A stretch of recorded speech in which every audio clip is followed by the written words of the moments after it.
name is Kosi, always okay. I'm 26 and I'm a pharmacist.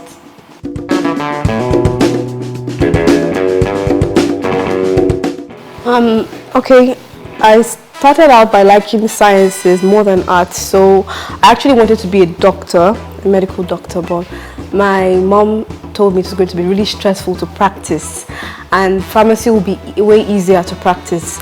So she encouraged me to go for pharmacy instead, so that's how I got into the pharmacy profession. Like through school, it wasn't easy. Through school, pharmacy school was really tough, really tough, and even though I felt sick so most of the time in school, but somehow I was able to manage through the help of friends and family, so I was able to cope. Then when I got out, I had to do like an internship in the hospital before coming for service, and it was really hectic though, but somehow I was able to manage. Yes, it actually took longer because I had to spend an extra year because I fell sick in my first year. Since I had not left home, that was the first time I was living home. So in my first year, I fell sick a lot and I missed so many exams. And I didn't know the right people to talk to. I didn't know who to speak with. So it was a lot harder for me. So I had to redo that year. So it took me a longer time than my mates, but eventually finished.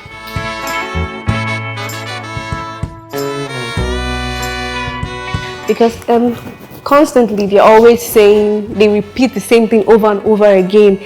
Yeah, are you sure you're drinking water? Are you sure you're doing this? Are you sure you're doing that? They keep saying it over and over again. And anytime I fall sick, they just blame it on me and say, you were not taking care of yourself. Every single time. Yeah, and sometimes these things are beyond your control. Sometimes you just can't control it. You find yourself sick, but they still find a way to blame it on you. But they are still really, my own caregivers are really supportive though. They don't always use really harsh words. Like some people I hear that their family members are really nasty to them, but I'm lucky my friends, caregivers, family are quite supportive. So yeah, they help me through it.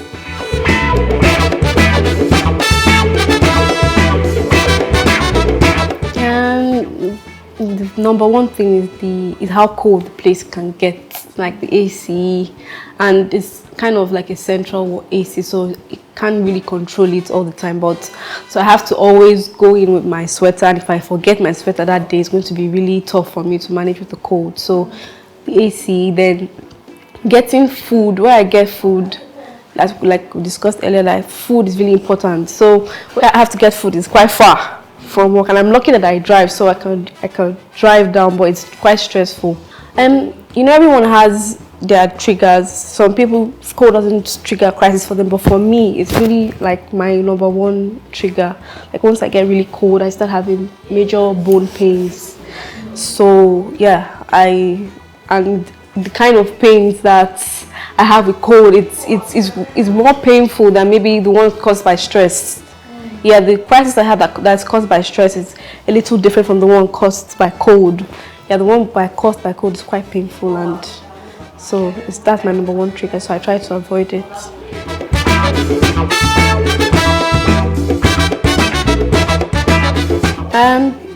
Stress, dehydration. Yeah, sometimes I forget, we have to take like 3 liters of water or more. So sometimes I know I forget to drink as much water every day. I know the weather gets hot, you have to drink more. So sometimes I forget. So that could trigger crisis sometimes, then stress. Yeah, so once something is getting stressful for me, I have to know when to stop.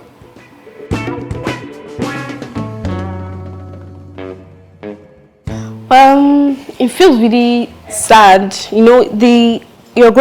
My greatest critics are usually from my family, my immediate family.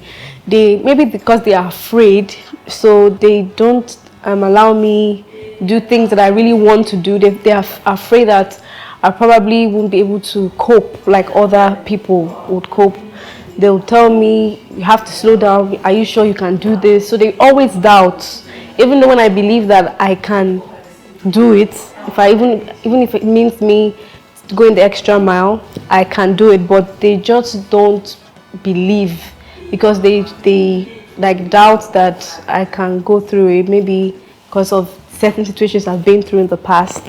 Yeah, and I've had friends who just, I remember one time I was in secondary school, and a friend was telling me, you know, you have to be nicer to people, because I don't talk to people in the class during exams. So she was asking me questions during exams, and I told her I wasn't going to answer her. She told me you have to be nicer because you don't know when you're going to die. You may die at 18 or 21, so you just have to be nice. And I was really shocked because she was someone I called my really close friend. So, but then again, I knew it was like ignorance, so I just let it go. So yeah, it's one of those things.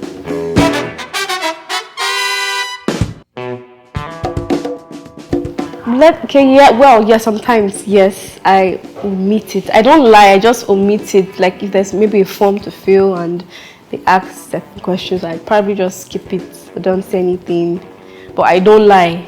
But in case they maybe suspect and they ask, I tell them. But sometimes I go out of my way if I know that it's going to be a really stressful job. I could just go out of my way and just tell them that, see, this is the limit I could take, so I'd let them know. Yeah, not all the time though, but just a few times, yeah.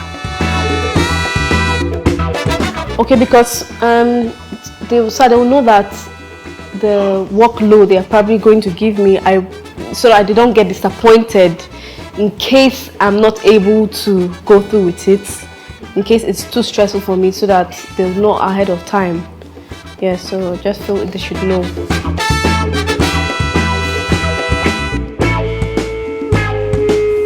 Yeah, a couple of times I couldn't go to work at all, because sometimes in the middle of the night I'll just have a full-blown crisis, like in the middle of the night.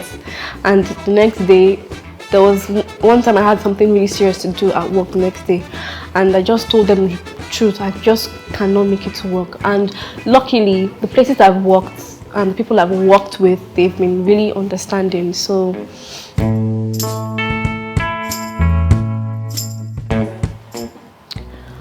with 50,000, I think I'll just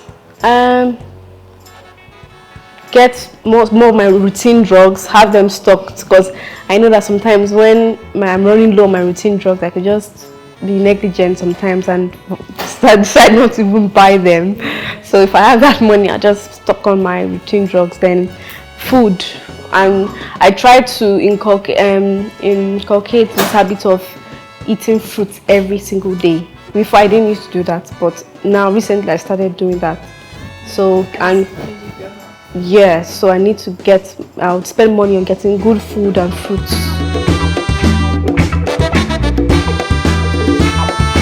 Okay, I noticed that when I move to a new environment, maybe because my body is trying to adjust, I tend to fall ill more frequently. So when I started my new job, when I moved to Abuja and started my job, I was having crises more frequently than usual. So I'd say for the past, say, 6 months, I've had like full-blown crises like 3 times. And before, I have, like in a year, I could have only like 2. So like imagine in the space of 5-6 months having it 3 times. Yeah, so it was quite stressful, like a new environment. So I guess that's what caused it. Because of my health condition, because I was actually thinking about a career switch, but I have not gotten the support from family and friends, because they keep telling me you have to consider your health, so you have to play it safe. So thinking about it, I may still decide to go out of my way and do what I want to do and down the consequences.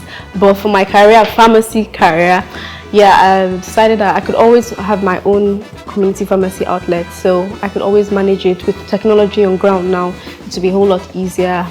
Yeah, so I see me going places. In terms of career, you have to you have to do what you really like, and you have to, I feel you have to get someone who is already in the game, who already has that career, following the career path, so they can give you advice and put you through, so that you don't just go there on your own struggling. So if you have someone like a mentor or someone who already has followed that path to guide and assist you, and you're on your own path, you know your health, you know yourself more than anybody else. So you have to know what triggers your crisis and learn how to manage yourself. And okay, for my own self, because I know when my crisis is triggered by stress. I know when it's triggered by like cold. I know when it's triggered by like maybe like an infection or something. So the levels of pain differ. So if it's like stress, I know that okay, I need to start relaxing. Then I start taking painkillers and drink more water and rest more. Then I know that it's an infection, I have to get antibiotics and you know all of that. So you basically know yourself, know your body, study yourself really well. Then the necessary things, you know, the things they always tell you to do, to stay hydrated. Try as much as possible to stay hydrated. So what I do is to get this big bottle of like Eva water or anyone, like 1.5 liters. So I know I have to take 2 of that in a day, at least 2 of that in a day. So that's how I measure the amount of water I drink in a day. Yeah. That's for hydration. Then your routine drug. Food is really important. Like you can't overemphasize the importance of food, because food contains a lot of nutrients that you need, even more than all the supplements that you take. So taking fresh fruits, vegetables, even though it can be boring sometimes, but I find a way to spice it up to make eating interesting. Because I know there are some warriors that don't like eating. I'm one of them. I really don't like eating though, but I have to find ways to make it interesting for myself. So eat well, drink water well, rest well. Surround yourself with really positive people, good friends, people who don't look down on you, people who always encourage you.